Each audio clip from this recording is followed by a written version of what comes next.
everybody, and welcome back to Lindsey's Little Library. So we're here today with a bit of a kind of end of 2023 book haul, Christmas gifts, bookish stuff. Get yourself some tea or something to drink because this might be a little bit of a long one, but I've got a lot of really fun things to show you. First of all, I took the plunge, and based on, I believe someone sent this to Krista, and then I came across it on Instagram maybe. It just intrigued me. So this is the book, the 52 Book Club Reading Challenge, and it's an actual journal that goes along with the challenge. And it has a different prompt for every week. It has different challenges you can track in here. You can do your own little book of the year bracket. You can do a month in review. And then for each prompt for each week, there's a page that you can write on it. It's just, I thought it was a really cool book and journal. So on a whim, I picked it up. And then for Christmas, my sister got me this Really Loud Librarians. It's a word shouting board game that, if you're a reader, it's quite perfect. It's quite hilarious. You have librarians and you have to think of things that start with a specific letter that fit a prompt. So like things that are round and you're on the letters, you know, LSK or BDH or whatever. You have to think of words that are round that start with those letters. Then you kind of have to shout them out to make your way around the board. It was fun. We played this a couple of times. It's a good one. All right, let's get into the books, right? I have some book of the month books that I picked up in December. I skipped my January book of the month. They're just trying to rein it in. I'm trying. Anyways, I picked up A Winter in New York by Josie Silver, kind of a contemporary romance about a young chef stumbles upon a secret family recipe that might lead her to the love and life she's been looking for. I wanted to get this read over Christmas. It didn't quite happen, so we're going to save it for next Christmas. Then we have The Other Mothers by Catherine Faulkner. This one is, she also wrote Greenwich Park, which I have somewhere. It is a plotted thriller about murder, class, and motherhood in an exclusive London community. That's all I want to know, which is all right, again.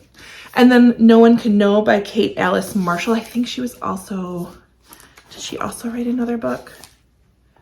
What Lies in the Woods. Anyways, 3 sisters, 2 murders, and too many secrets to count on this one. So those were my book of the month grabs for December. I need to start making a pile maybe over here. That'll work. All right, then where do we go from here? Sarah actually sent me an ARC that she thought I would like. It's Lay Your Body Down by Amy Suter Clark, who also wrote the book Girl 11, which she knew I absolutely adored. So she thought I would like this one and sent this to me. It's a young woman returns to her rural Minnesota hometown where a radical evangelical pastor has poisoned everyone's mind and may be covering up a murder. So yeah, I basically was like, yes, please send it my way. And she did. And then I found out that the book I read, I think it was called In Her Shoes, by, I can't think of the author. It's part of a series. It's called the Meant to Be series, and a different author is doing a retelling of a different kind of fairy tale. So the first one was more of a Cinderella retelling, and I don't remember how I figured this out, but there's a new one coming out. So I didn't know these other books existed. So of course I went on Pango and I picked them up. So I have Kiss the Girl. This one's by Zoraida Cordova. This is a Little Mermaid kind of retelling. And then we have By the Book by Jasmine Guillory. This one is a Beauty and the Beast retelling. So I grabbed those because why not? All right. And then my friend Jen, who actually just started a channel, so I'll put a link to her channel below because you have to go check her out. and give her all kinds of likes and subscribes and stuff. She's now the Bookish Blonde. She's been in the booktube community for years and finally took the plunge and did some videos, so absolutely go check it out. But she sent me a little Christmas gift. She sent me The 5 Wishes of Mr. Murray McBride by Joe Sipple.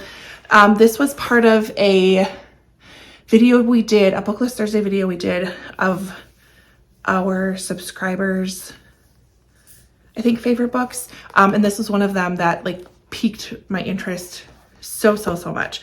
But it's basically a 103-year-old man is looking for a reason to live, and he finds a 10-year-old boy with a terminal heart defect and a list of 5 things he wants to do before he dies, and they kind of team up to go do this. So I'm very excited to read this book. And then she also sent me some Bookish goodies, some really cute, or upside down, bookmarks that you can fill in the books that you've read on them, which I think is awesome. These little like library looking post-it notes, and then a book review post-it note that is perfect for my book club ones, which I'm loving.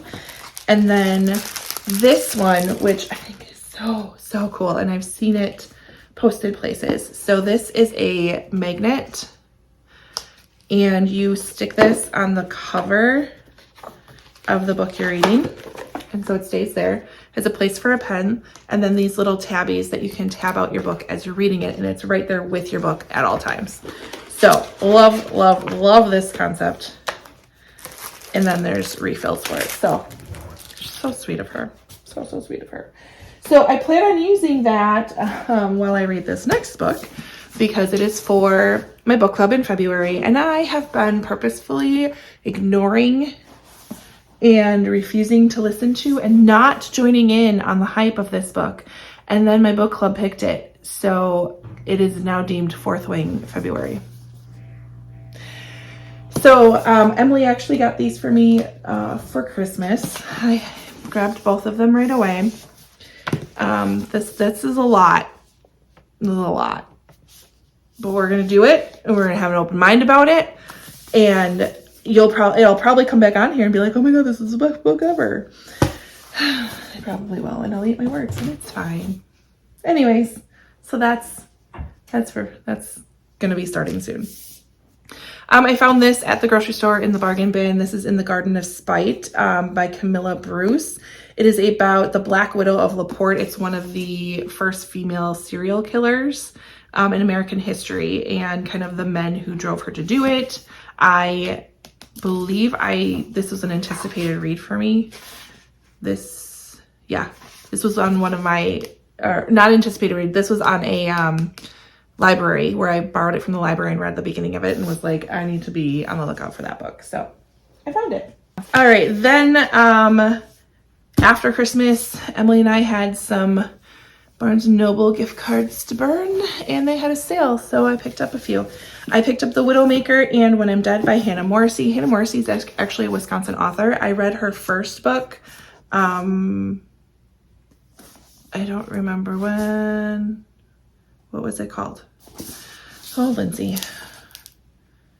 Oh, Hello Transcriber. Yeah, it's from the viewpoint of a transcriber that works for the police department and transcribes police reports and such, and she got herself involved in solving the crime, so it kind of follows those same characters in The Widowmaker and When I'm Dead, which I've been hearing really good things about. I picked up the new Ashley Winstead, Midnight is the Darkest Hour. I don't really want to know anything. Said a killer haunts a small southern town. That's good. That's all I need. And then I picked up Cassandra in Reverse by Holly Smale.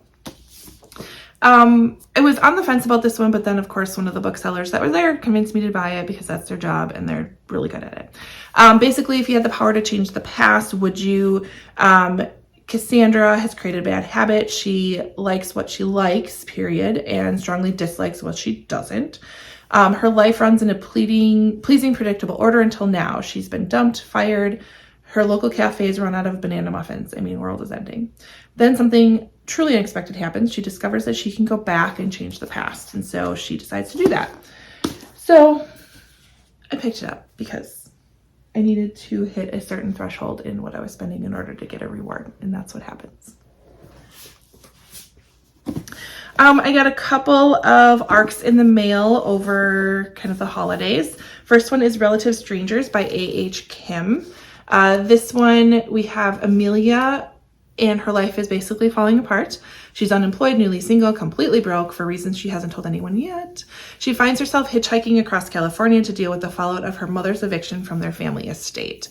She needs somewhere to live and time to figure out what to do with the rest of her life, so moving in with her mother and her sister to a cancer retreat center where her sister volunteers seems like a good idea as any.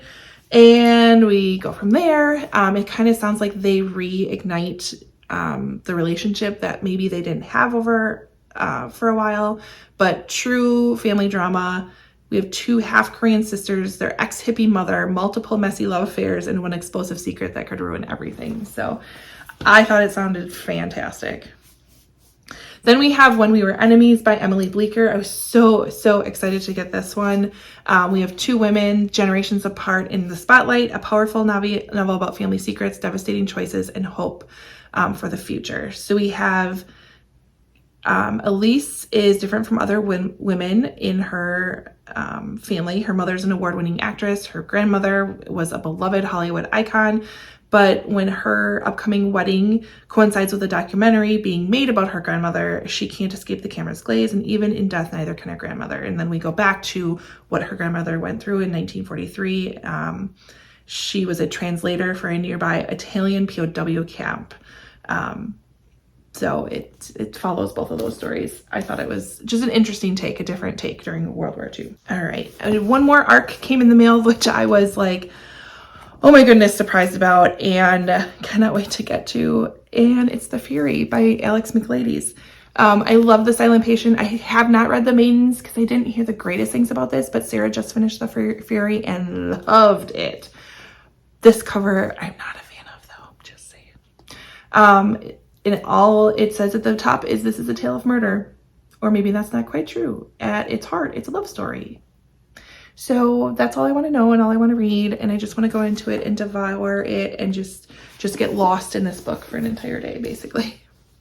And then I picked up, we're almost done. I picked up a couple new books off of Pango, new to me books off of Pango, based on some recommendations, and they're just books I haven't heard of, which I'm always on the lookout for, like, where's that gem that no one's really picked up? This one is Near the Bone by Christina Henry. A woman is trapped on a mountain and attempts to survive more than one kind of monster. It's a horror novel, and I was told to try it, so we're going to try it. Then we have The Toy Makers by Robert Dinsdale. Look at those edges.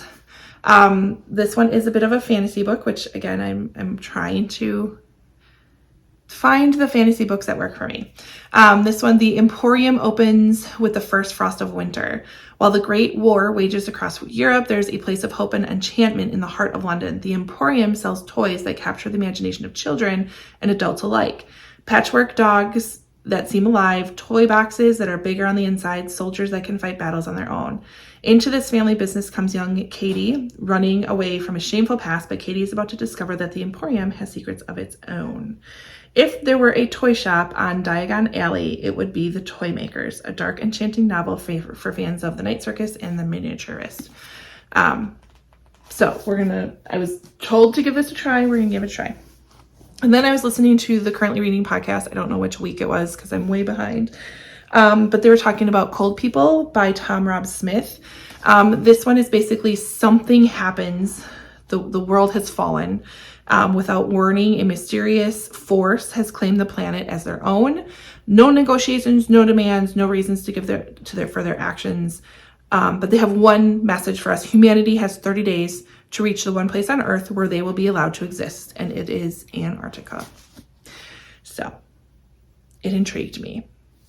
So we're going to give it a try. But those are my newest, latest, and greatest books that I've gotten. I was talking to my husband, and he was basically like, we need to just start just keeping books on the shelves and not having piles everywhere. So that's my goal for the year, is to just be able to house all my books on my shelves and no piles on the floor. So this may be a limited book haul. There may not be many more, which is fine. Anyways, if you've read any of these books and you have any of them that you think I should pick up sooner than later, leave a comment below. Otherwise, like and subscribe, and I will see you next time. Bye.